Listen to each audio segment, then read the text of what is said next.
ఊర్లో కాకి స్వేచ్ఛగా ఆనందంగా సంతోషంగా ఎగురుతూ జీవిస్తుంది.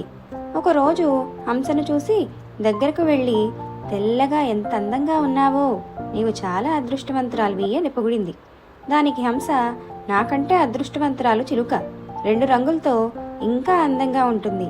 ఈ ప్రపంచంలో ఆనందంగా ఉండే పక్షి చిలుకే అని చెప్పింది.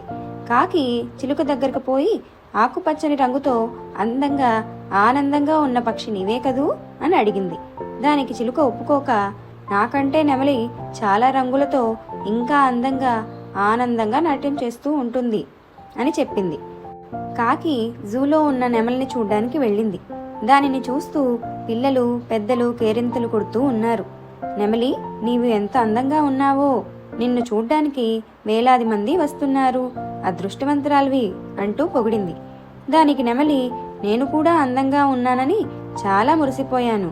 కానీ నా అందమే నాకు శాపమై నన్ను ఈ పంజరంలో బంధించేట్లు చేసింది.